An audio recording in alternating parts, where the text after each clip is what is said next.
Hola, ¿cómo están? Bienvenidos a esta entrevista, esta plática que tenemos el día de hoy en el Rapidín, pues con una mujer que ya hemos tenido el gusto de conversar con ella. Ella es una mujer que está muy comprometida con las causas ambientales. Gema Santana es licenciada en temas en asuntos internacionales. También tiene una maestría en responsabilidad social de la Anáhuac del Norte y una especialización en desarrollo sustentable por el Colegio de México. Pero además, como les decía, pues es una mujer que ha trabajado intensamente pues en la defensa del medio ambiente con relación al muy controvertido Tren Maya. Así que Jaime Guerrero y yo te damos las gracias. Gema, qué bueno que estás con nosotros. Y le cedo la palabra a Jaime Guerrero para que comience. Jaime. Gracias. Gracias. En la vez pasada que te entrevistamos hace ya algunos meses, pues nos platicaste un poco cómo pues, te habían invitado a algunas responsabilidades en el actual sexenio y cómo tú te habías pues, separado de esas responsabilidades, cómo te habías involucrado en otras, sobre todo en lo de Selva Meltren. Es interesante porque déjame decirte lo que nos dijo Pepe el Tiburón, así le pusimos nosotros. Y cuando dijo él, pues yo no era medioambientalista, dice, yo llegué a la defensa de eso por lo que estaba viendo. Y me da la impresión de que muchos pues no tenían esta idea de que iba a pasar esto que está pasando y que sigue pasando y que veo muy complicado que lo podamos detener. Ojalá que me equivoque. A ver, Gemma, con esta larga introducción, perdón, te pregunto, ¿cómo les ha ido? Porque me da la impresión de que se han empeorado las circunstancias. Sí, caray. Pues bueno, primero que nada, gracias por invitarme y por seguir compartiendo pues todos estos temas que nos preocupan en general. Pues yo qué les puedo decir, que estaba encargada de la Agenda 2030, que son 17 objetivos. Acabo de publicar, de hecho, en mis redes, pues todo el retraso que hay en materia de paz, de justicia, de medio ambiente, de derechos humanos, de economía. Ahí publiqué una gráfica de todos los retrasos que tenemos y pues que es urgente que tengamos un gobierno con una visión sostenible, ¿no? Con el famoso triple impacto, impacto en una economía sostenible, un impacto en la sociedad con paz, justicia, prosperidad y impacto en el medio ambiente, porque al final pues el tema ambiental es un tema que tiene que ver con nuestra salud y con nuestro futuro inmediato. Entonces, en realidad, ahorita con todo el tren mal llamado Maya, pues sí, la península de Yucatán ya está viviendo sus estragos, sus impactos. Nosotros pues hemos pedido que se nos escuche, pero nunca se nos escuchó. El año pasado con el amparo que metió Pepe Tiburón y con la campaña que nosotros desarrollamos, pues paramos el tren 5 meses. Parar del tren 5 meses, uno de los proyectos más importantes del Estado, pues para nosotros fue un gran logro, pero Claro. duró 5 meses, ¿no?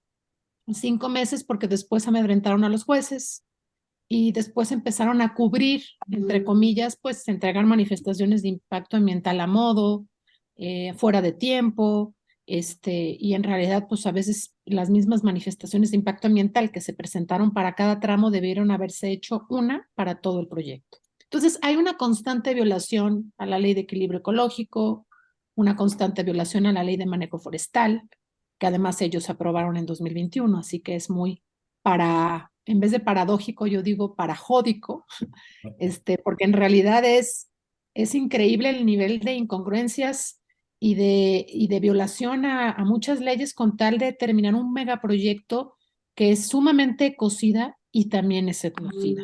Entonces, ¿qué ha pasado?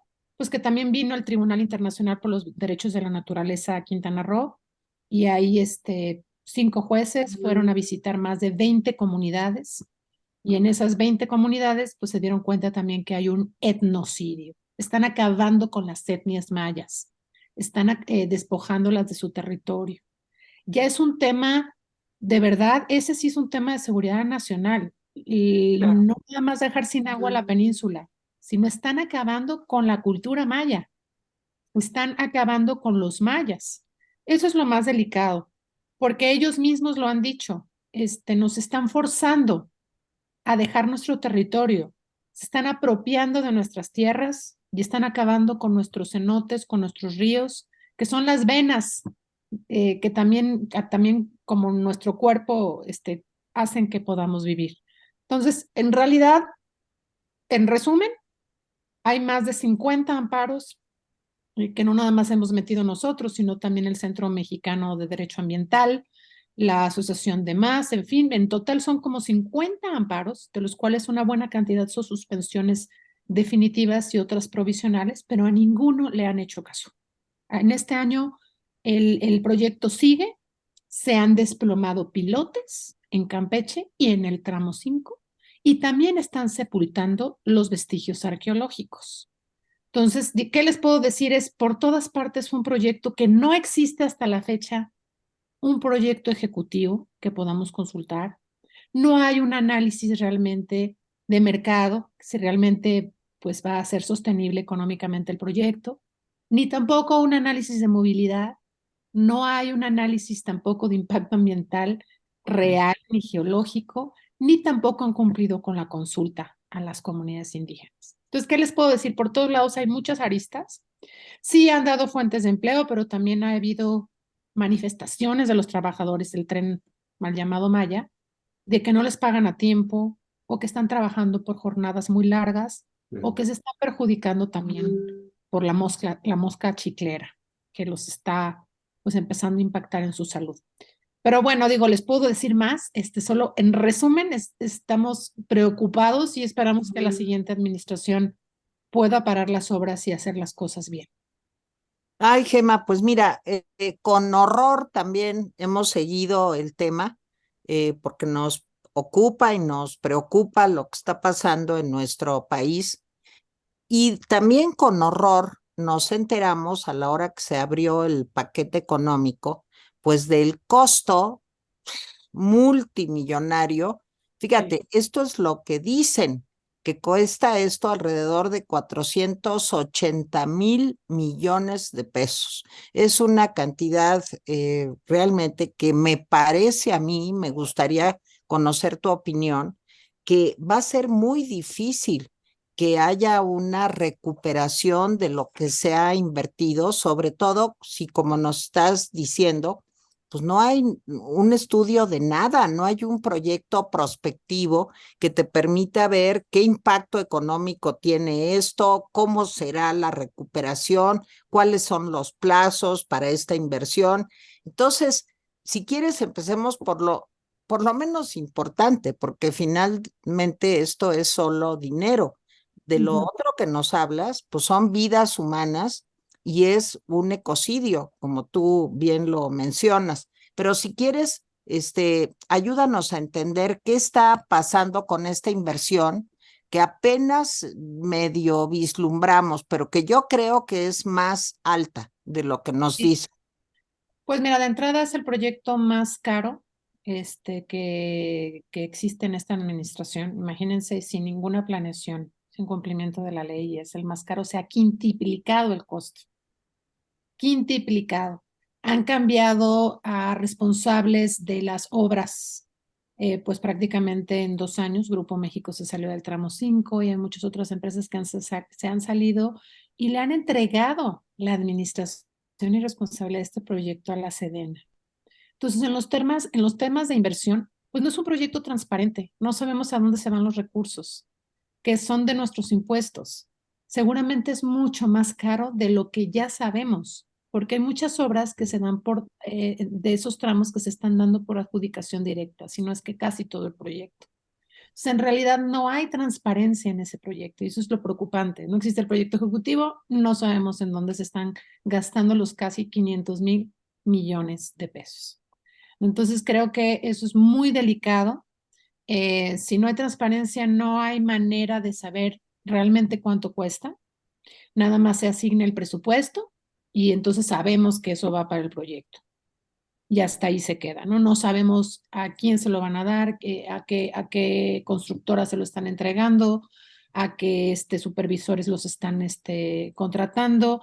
No hay esa transparencia y lo hemos pedido por parte de varios colectivos al INAI, que justamente pues también ha sido afectado por esta administración. Pero quiero hacer aquí un paréntesis, Tere y Jaime.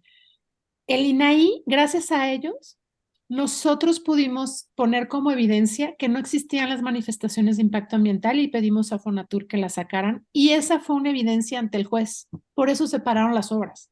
O sea, ahí vean nomás lo importante que son las instituciones de Claro. transparencia.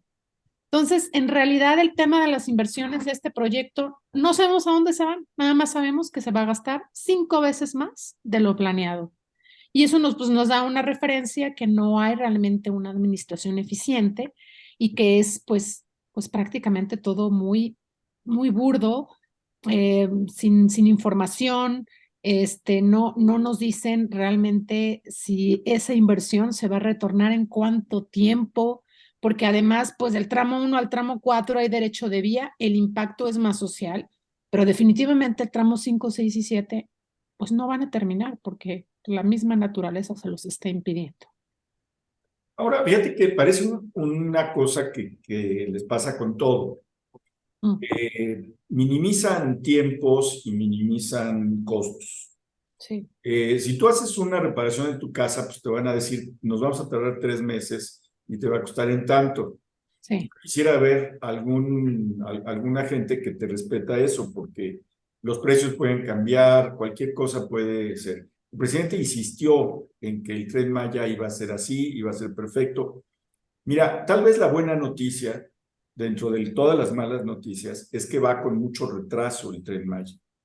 Y eso, pues de alguna forma, abre una ventanita que entiendo que es la que ustedes están viendo, para que una administración diferente pueda decir, a ver, vamos, sentémonos y vamos a ver esto con calma. ¿Cómo ves estos retrasos y estas situaciones? Pues el retraso está claro porque van avanzando por la selva y como no hicieron ningún estudio, Jaime, pues en realidad se topan con que hay un cenote y de verdad les voy a pasar la imagen. Es como si estuvieras rasurándote el pelo y de repente dices, ay no, aquí tengo una cicatriz, no puedo seguir porque me la voy a mejor por acá. Entonces se ven como los retazos muy improvisados satelitalmente de un camino, entonces encontraron el cenote, entonces mejor se van por acá. Y de verdad, además de eso, están devastando la selva Sí, claro. y te vas del tramo, es que si comprendemos geográficamente el tema del tren, que también les voy a pasar ese mapa, pero de Cancún a Tulum es el tramo 5, de Tulum a Bacalar, o más bien a Chetumal, es el tramo 6, y de Chetumal a Calakmul es el tramo 7. Se podrían haber ido por la carretera, pero ya saben la historia. Los hoteleros no quisieron y por eso el proyecto de un día para otro se fue selva adentro. Imagínense ustedes un proyecto selva adentro de Cancún hasta Calakmul. Está Claro. fragmentando todo y el tema es que también están empezando a comprar los lotes aledaños. Pues no nomás es la cicatriz, sino también lo que va a empezar a construir a los lados. Ahora, ¿hay posibilidades de pararlo? Sí, porque se les está complicando muchísimo. Repito, los pilotes no están aguantando el queso gruyere del tipo de piso del tramo 5, porque está lleno de agua. Entonces, en realidad van muy lentos. Están teniendo todas las complicaciones de la naturaleza. Lo que nosotros queremos es que se pare el proyecto y que se hagan los estudios y que se evalúe si vale la pena o no continuar ahí. Por supuesto que no vale la pena, pero que la siguiente administración termine su tren hasta el tramo 4. Vas pasando del tramo 5 hasta Calakmul por la carretera y además ves en la carretera a los lados cada 5 kilómetros cómo están extrayendo material pétreo para el proyecto. Entonces están también deforestando la selva en las partes obviamente aledañas de la carretera. Entonces cada 5 kilómetros, entonces tú nada más ves camiones para lo del tren. Ahora es muy interesante que el tramo 5 es de Cancún Tulum, es la carótida de toda la península, porque ahí es donde están las venas de los ríos subterráneos y los cenotes y el agua, donde empieza el color del Caribe. Y también Bacalar, no sé si supieron, que ahí estuvieron a punto de tapar el estero de Chaca. ¿Supieron de esa noticia? No, yo no. A ver, cuéntanos. En donde, les voy a pasar también la imagen, en donde se ve, en donde nace y llega el cauce del río a Bacalar, está el estero de Chac, y ahí empezaron a taparlo para que pasara el tren. Y como es algo que se ve satelitalmente, hubo tanta presión ciudadana que el Sedena se equivocó, hizo público que se equivocó y empezó a retirar el material. Si no, tendríamos a un Bacalar en 3 meses totalmente negro.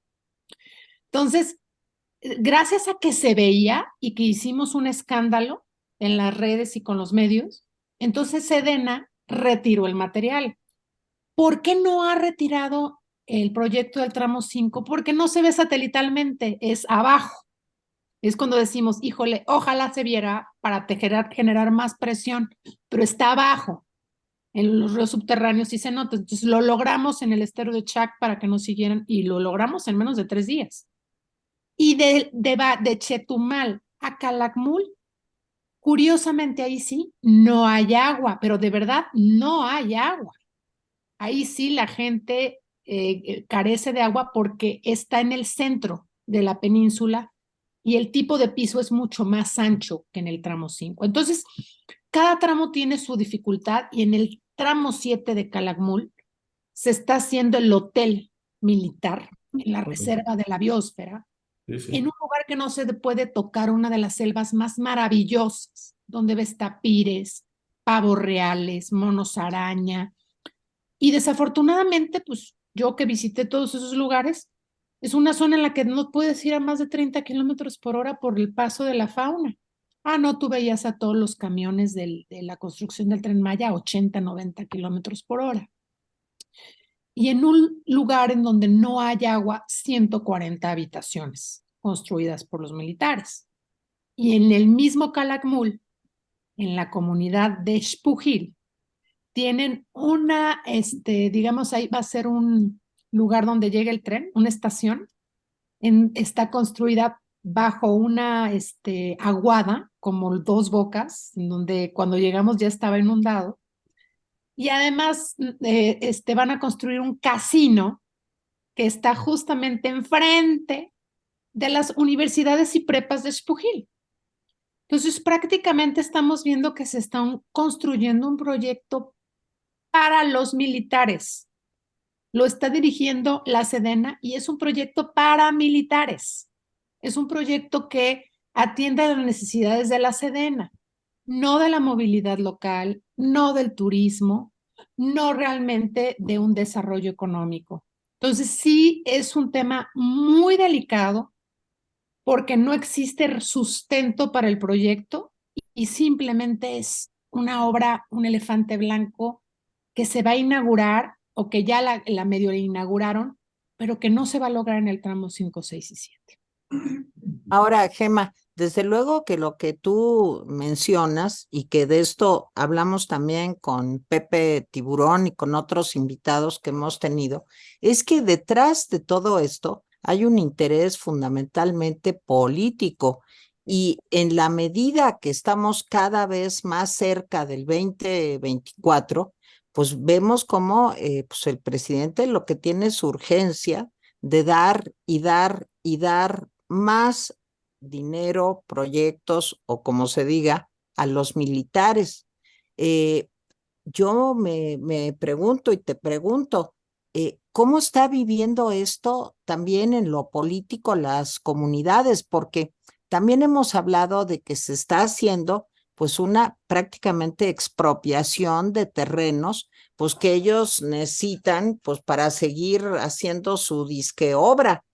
¿Esto qué afectaciones ha traído? Y en lo político, ¿cómo está impactando también la presencia militar? Mira, tocas un tema de verdad que son de los que más me duelen porque yo lo he vivido cuando estoy allá en el Tribunal Internacional por los Derechos de la Naturaleza que se hizo creo que fue en junio fue en junio de este año. Y ahí justamente nos reunimos varias comunidades y colectivos de todo el país, sobre todo de la península, para escuchar a las comunidades indígenas de qué estaba pasando con el tren. Fue en Valladolid. Ahí estuvo el padre Raúl Vera y algunos otros jueces internacionales. Estuvieron comunidades como el Consejo Regional Indígena de Espujil, estuvo también Pedro Uc, que es uno de los líderes indígenas que sería buenísimo que entrevistaran. Y nos decían todas estas comunidades a nosotros como Sélvame del Tren y otros colectivos, nos decían, ustedes son más mayas que muchos mayas de aquí y tienen el corazón de maíz blanco. Hicimos una comunidad muy hermosa porque escuchamos los casos de todas las personas. Hay casos tan fuertes que se están metiendo a la Comisión Interamericana de Derechos Humanos, de desaparición forzada, de que les han matado a familiares porque no han querido entregar sus tierras. No es un tema de expropiación, nosotros lo llamamos es apropiación del gobierno, ¿no? Ujú. Están apropiándose de tierras mayas para que el tren pase por allí, pero totalmente en contra de las familias y de los colectivos. Hay un caso en Escárcega, que es el tramo 1, que ahí nosotros justamente nos acercamos ya a todas las organizaciones y colectivos de todos los tramos, pero ahí en el tramo 1 hay una familia en particular que metió una denuncia a la fiscalía porque le mataron a ella, a su hermano, y están amenazados por una organización que contrató Fonatur para extorsionarlos. Entonces están con mucho miedo, hablaron con mucho miedo en el evento, pero les dijimos que no los íbamos a dejar solos. Imagínate tú, Jaime y Tere, vivir un día en una comunidad y despertarte, que tú vives de la selva, de los cenotes, de los ríos, del ecoturismo, y te dicen que eres pobre, pero estos señores son más ricos que nada, no les falta agua, tienen un valor por la tierra, por la naturaleza tan intrínseco que en realidad no necesitan, entre comillas, el desarrollo que se dice ser desarrollo, ni proyectos extractivistas de esta manera, sino que un día tú estás feliz en un lugar también muy seguro y puedes andar seguro y te despiertas y de repente ves militares y ya no dejas de ver militares en tu casa. Y entonces ya las mujeres están muy preocupadas en salir. Los militares ahora sí que se les acercan, les gritan de cosas. Entonces escuchamos casos de mujeres indígenas que les cambió la vida que el tren fuera porque de repente se llenó de militares, comunidades de 1,500 mayas y 400 militares ahí, ¿no? Entonces, en realidad, les cambió el contexto del tema biocultural que estuvieran ahí presentes los soldados. No tienen por qué estar ahí. No es una zona de seguridad, no es inseguro. De hecho, la península de Yucatán es uno de los lugares más seguros que hay. El número 1 de seguridad del país. Yucatán, digo, ahí en Valladolid una cantidad de soldados en el Tribunal Internacional por los Derechos de la Naturaleza, ahí estaban los soldados observando qué estábamos diciendo y qué estábamos haciendo, amenazando, ¿no? Entonces, es increíble cómo les cambió la vida un megaproyecto que no tiene planeación y que en realidad no es maya. Está realmente ese proyecto generando prácticamente pues sí, es un etnocidio. Están eliminando la cultura maya, están matando y desapareciendo a comunidades mayas, a familias. Entonces, en realidad hay una desesperación. Ellos dicen, ya no, o sea, ya no podemos salir a la calle seguros. Yo temo por mi vida porque he sido súper abierto para hablar de de lo que nos ha perjudicado este proyecto. Se está contaminando la laguna de Bacalar, se está contaminando los cenotes y los ríos. O sea, y este proyecto, por supuesto, no es el principal responsable. Desde antes estaban las granjas porcícolas, la industria hotelera, pero esto viene a darle harakiri a toda la península. O sea, generar un desarrollo mal planeado y que no considera pues el valor más importante de la región, que es la selva y el agua virgen, como le dicen los mayas. Sin eso, Cancún y toda esa zona no va a poder generar recursos ni un turismo realmente en el mediano y largo plazo. Pues en realidad el tema de los militares es delicadísimo. Es muy preocupante y cambia todo el contexto de la zona. Cuando tú vas allá, Ter y Jaime, te das cuenta. Es totalmente distinta la dinámica. Fíjate que no se sabe mucho de las amenazas y esto porque hay un control muy fuerte de las Fuerzas Armadas en la zona. Sí. Pero la perspectiva para ustedes, ¿cuál es? Porque me imagino que han aumentado los hostigamientos hacia todos ustedes. O me equivoco, ¿los respetan, no los... No, sí hay amenazas, pero más que nosotros que no estamos ahí de territorio, son a las personas locales y no tanto en el tramo 5, más bien ya empieza en el tramo 6 y 7. Nosotros trajimos el 22 de marzo de este año, que fue a un año del colectivo Sélvame del Tren, y es el Día Mundial del Agua. Volamos a varios líderes indígenas a México para hablar de lo que estaba pasando, para que escucharan de su propia voz lo que estaban viviendo. También les voy a pasar ese material.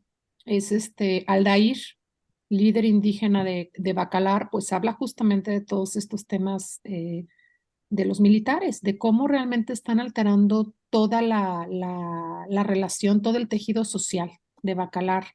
Y también Pedro Uc y Raquel Buenrostro son, no, perdón, Buenrostro no, Raquel Bonarrón, que es otra indígena, son los que vinieron a la rueda de prensa y hablaron de lo que estaba sucediendo también en Calakmul. Entonces, en realidad, lo único que estamos pidiendo es que se pare el tren hasta el tramo 4 y que se hagan los estudios como deben ser y que se respeten los derechos humanos de las comunidades y que se salga el ejército de las comunidades. O sea, sí estamos trabajando en un pliego petitorio para que ahora las candidatas a la presidencia lo firmen, ¿no? Lo firmen y se comprometa quien sea la que llegue a que haga eso, ¿no? Vemos lo tengo que decir, vemos muy poco probable que si gana Claudia lo haga, porque tiene instrucciones del señor Andrés Manuel de seguir con un megaproyecto pues muy destructor de toda la región y que está poniendo también, vuelvo a repetirlo porque para eso nació Sélvame del Tren, pues está poniendo en riesgo el recurso hídrico de toda la península, ¿no? Y es que es el tercer reservorio de agua más importante del planeta y lo están sepultando con cemento y pilotes. O sea, en plena crisis hídrica y crisis climática, hacer eso no, o sea, no, es un crimen terrible, ¿no? O sea, por eso creo que hay que poner nuestros esfuerzos en publicar todo esto y en realidad hacer una presión ciudadana y de las juventudes a que quien llegue en el 24 sí priorice la acción climática. Eso nos va a afectar en los temas de salud, económicos, vaya, de supervivencia, ¿no? Más ayer que fue justo la marcha más grande en Nueva York de parar también los combustibles fósiles, ¿no? Que es otro tema, pero está relacionado. Oye, Gema, ¿y qué pasa con los gobiernos de los estados? Yo sé que pues muchos están, pues evidentemente pertenecen al partido del presidente y los que van a cambiar, pues tendrán candidatos también fuertes de Morena. Pero, por ejemplo, Yucatán, ¿qué papel ha jugado el gobierno del estado en todo esto? Pues estamos muy decepcionados los colectivos con el gobernador Mauricio Vila porque ha adoptado el proyecto. Entiendo que la afectación ambiental allá es mucho menor porque están yendo por derecho de vía.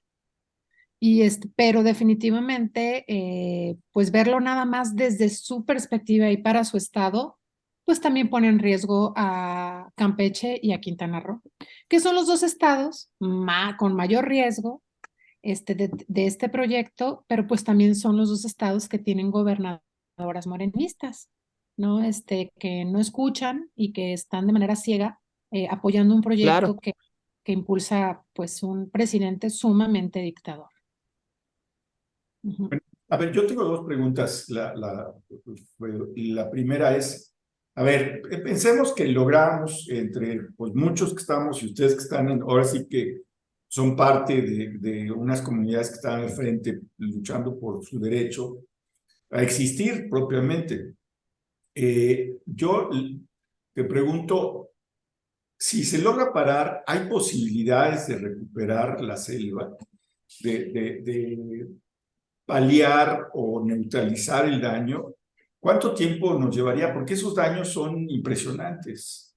Sí, ya llevan más de 20 millones de árboles. Yo creo que la selva se regenera en 30, 50 años.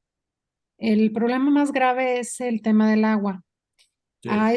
A este ritmo de deforestación en Quintana Roo y Campeche, si continúan así, pues ahora sí que el resto del año, el color del Caribe va a desaparecer y en menos de 8 años van a estar en un estrés hídrico sin precedentes. Eso lo publicamos en un documento por Roberto Rojo, por Guillermo de Cristi, por especialistas, los mismos especialistas como Rodrigo Medellín y Luis Zambrano, Anester Ceseña de la UNAM, pues han sido muy claros de todo el impacto de la biodiversidad y el recurso hídrico. Entonces, en realidad, la selva se va a regenerar, se va a recuperar. Quienes van a realmente vivir en la crisis son los que viven ahí, porque el problema es del agua. Si de por sí hay zonas donde en la península no hay agua, como el tramo 7, que es Calakmul, y que dependían de alguna manera del agua del tramo 5, pues el tramo 5, el agua de ahí, no nada más es que le estén poniendo pilotes y cemento, sino que si entendemos, el piso de ese lugar es muy distinto al piso de la Ciudad de México, de Nuevo León, de Jalisco, es un piso muy distinto. Allí cayó el meteorito que extinguió a los dinosaurios. Entonces, Dinosaurios. en toda esa zona estaba bajo el agua y cuando cayó el meteorito subió y entonces es un tipo de piso kárstico pedregoso que al momento de que llueve, porque ahí no hay montaña, le llamamos el mar verde, no hay montañas, los árboles pues obviamente reciben la lluvia y ellos mismos filtran el agua con sus raíces abajo, por eso tenemos los cenotes y los ríos, perdón, los ríos subterráneos. Entonces, esa agua virgen es gracias a la filtración natural que hacen los árboles. Imagínense ustedes la zona en donde ya no hay árboles, cuando llueve, ¿qué va a pasar o qué está pasando ya? Que ya no hay esa filtración y entonces el agua ya no es un agua cristalina, ya no es una de las aguas más limpias del mundo, sino que ya empieza a recibir este tipo de material pétreo que pues ya las está contaminando. Y ojo, también afectará de manera ya paulatina y en el mediano plazo al color del Caribe, porque el color del Caribe empieza en los ríos subterráneos y en los cenotes. Y el tema del sargazo entonces ya es un problema así de chiquitito para el turismo. Claro. Ya este problema va a afectar al turismo cuando la gente vaya y diga, oye, ni siquiera está del color que yo lo conocía, ¿qué sucedió aquí? ¿No?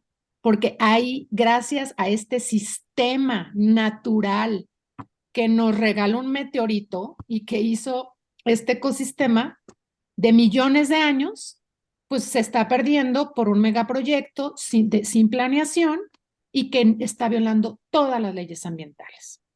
Ahora, Gemma, ¿qué podemos hacer? ¿Qué pasa con los organismos internacionales? ¿Qué respuesta han tenido de medios de comunicación internacionales, no solamente nacionales? ¿Cómo podemos hacer que haya una corriente de opinión, pero no solamente en México, en el mundo, que apoye lo que ustedes están haciendo? Pues mira, hemos tenido presencia del Washington Post, del New York Times, de medios de comunicación de Alemania, también salimos en la televisión alemana, y seguimos tratando de difundir este tema en todo el mundo. Aquí la única manera es la movilización ciudadana. Tenemos un gobierno que no le hace caso a los organismos, ustedes saben, no le hace caso a nada, ni a los organismos internacionales, ¿no? Entonces, creo que ni tampoco la ley, ¿no? Ya se ha pasado, pues prácticamente todo lo que dice el Poder Judicial, pero la única manera es la movilización ciudadana. ¿Qué desventaja tenemos nosotros en el tramo 5? Pues que es una zona en donde no hay tanto arraigo de la gente, hay mucha rotación de personas porque no son de ahí, pues viven del turismo, o la gente que es de ahí trabaja 8 o 12 horas diarias, está buscando sobrevivir.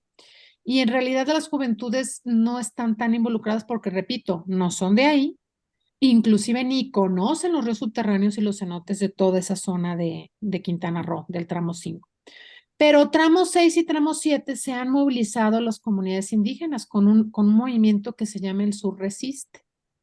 Lo que creo que tenemos que hacer como ciudadanía es hacer que el tema de salvar la península y el tercer reservorio más importante de agua del país, perdón, del mundo y el más importante del país, sea protegido para el siguiente gobierno. Que se sumen con nosotros a ser sumamente viral y lograr toda la cantidad de firmas necesarias. Estamos por sacándolo del pliego petitorio, que sea un tema prioritario en la agenda nacional. Porque aunque está en esa región del país, si esa región se queda sin agua, ¿qué creen que pueda pasar en el país? Claro. Una O crisis sea, peor que tenemos. de cuánto, el PIB de México, ¿cuánto depende del turismo de Cancún? Sí, claro. Es un impacto en la economía, es un impacto inclusive en migración. Va a haber gente que se va a ir. ¿Y a dónde se va a ir? Entonces, en realidad no estamos exagerando. Estamos dando los datos hídricos de la zona, de donde, o sea, ahí no hay drenaje, la gente depende del agua de abajo y la están llenando de cemento y pilotes. Entonces, hay un estudio que también les voy a hacer llegar que habla por qué estamos considerando que en menos de 8 años la crisis ahí va a llegar si sigue el proyecto como está. Si lo paramos, tenemos oportunidad de hacer proyectos de resiliencia, de mitigación y adaptación, aunque pues va a ser muy difícil recuperar ríos subterráneos y cenotes pues con cemento, imposible. Eso sí ya no tiene marcha atrás, eso sí ya es irreversible. Sí, una última pregunta que al principio hablabas de la Agenda 2030. Me queda claro que en todo el mundo la Agenda 2030 está retrasada. El Sí. impacto de la COVID y luego la crisis económica. Pero también muchos están denunciando la gran hipocresía de muchos países que están diciendo que están avanzando, pero siguen destinando recursos, por ejemplo, a la explotación de los recursos fósiles. Uh-huh. Ya, digo, tú mejor que yo sabes lo que hizo Trump con las minas de carbón, que además hay una gran controversia en Estados Unidos porque le daban mucho trabajo a mucha gente en algunos estados. Pero digamos, dentro de ese retraso global, digo, ese es como para hacer un programa en específico, Gemma, y te estoy enganchando para que Sí. hagamos un programa sobre eso. Ahorita por Sí. horas del tiempo, nada más. Sí me encantaría que nos mandaras la información que Sí. había subido. Claro. Sí, claro. Pero dentro, digamos, del atraso global, ¿México tiene un peor atraso? ¿O cómo lo ves tú? Así, digamos, Sí, grosso. el atraso global tiene que ver con el COVID. Curiosamente, los objetivos ambientales de esta Agenda 2030, que son casi la tercera parte de los 17 objetivos, tuvieron un avance porque la humanidad paramos, ¿no? Paramos y entonces de repente tú veías a la fauna ya en las ciudades y de repente veías, pues que, oye, aquí está muy limpio, siempre había contaminado y ahora no, porque la humanidad paramos. Ahí nos ponemos a pensar quién es realmente el virus, ¿no? Entonces, la humanidad paramos, y los objetivos ambientales avanzaron durante la pandemia, pero retrocedieron los objetivos económicos y sociales. Hay más desigualdad en todo el mundo, hay pues más desempleo, el empleo que hay tiene menos calidad, en fin, hay muchos objetivos, ¿no? Que como tú dices, Jaime, pues podríamos hablar de esto en otra sesión. Y sin embargo, ahora que se reactivó la economía, es como cuando tú adelgazas, pero no adelgazas bien, y empiezas a comer cosas o dejas de hacer ejercicio y te da el rebote. Así nos pasó. Nos dio el rebote y en vez de haber avanzado en el tema ambiental, se reactivó la economía y entonces empezaron a generar más emisiones de manera más rápida a la atmósfera. Y eso obviamente hizo que también retrocediera los objetivos ambientales, ¿no? Se desarrolló entonces más la economía, hay más tala, más deforestación, crecen ciertas industrias que no deben de crecer así, que deben de crecer de manera más sostenible, etcétera, etcétera. En México hay un retroceso de más de 20 años de muchos de los objetivos, no solo por el COVID, sino hay que decirlo como tal, que estoy por sacar un artículo de eso. El presupuesto del gobierno en el año 1 ya empezó a afectar los objetivos al 2030. En temas totalmente, por ejemplo, de igualdad de género, de desigualdad, de pobreza. Recortaron muchos programas. El desmantelamiento institucional también afectó muchísimo. No se puede hacer una amputación cuando nada más necesita cirugía.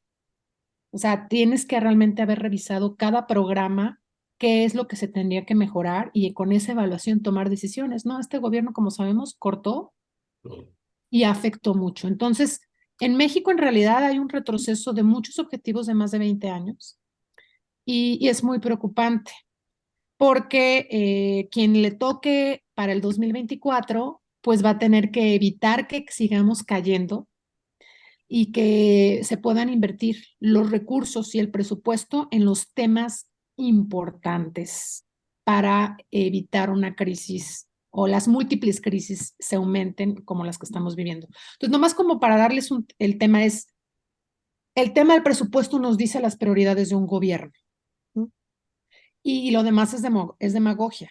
Sí, claro.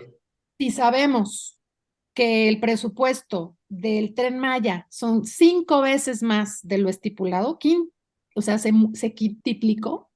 Y además, este año, que llegamos casi a los 500,000 millones de pesos, 122,000 se fueron para el tren y se le bajó a salud el 53% del presupuesto y quiere decir que tienen el mismo presupuesto que el tren, 120,000 casi, 120,000 millones. Entonces, la prioridad de este gobierno está clara, es hacer megaproyectos para encantar y vender espejitos a la gente de que ellos están haciendo un buen gobierno y entonces pues el tema de salud no es prioridad porque no se ve, porque no se afecta, entonces lo sustituyen por temas sociales. Yo lo vi adentro y lo sigo viendo fuera y es muy alarmante. Por eso necesitamos despertar rápidamente y sobre todo posicionar los temas del presupuesto. El dinero tiene pies, tiene lana, y si no entendemos que ahí podemos ver cuáles son las prioridades de un gobierno, Claro. pues nos seguimos dejando que nos gobiernen con espejitos. Muy bien.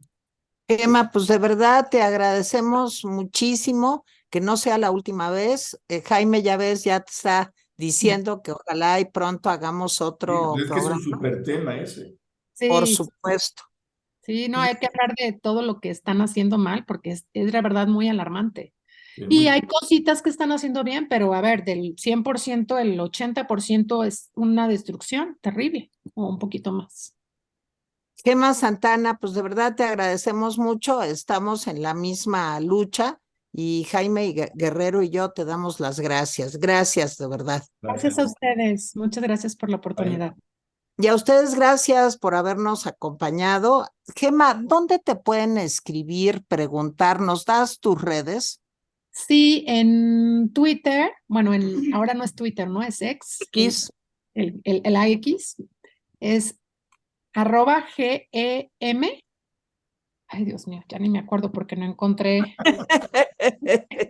mi nombre, no podía sacar mi nombre completo de las redes, pero es GEM HSM, GEM HSM, que son mis iniciales, en Twitter y en Instagram, Gema-Santana M. No publico lo mismo, sí, del tema de tren, pero en Instagram es un poquito más personal y también comunico algunas cosas del tren y también que estoy trabajando con el sector privado para que sea más sostenible, pero en Twitter es más político, más de política ciudadana, ¿no? Ok. Muy bien, Gemma, pues muchas gracias. Gracias Gracias de a veras. ustedes. Gracias Y a hasta ustedes. la próxima. Aquí seguimos en el Rapidín. Hasta luego. Estaré. Bye, Jaime. Bye.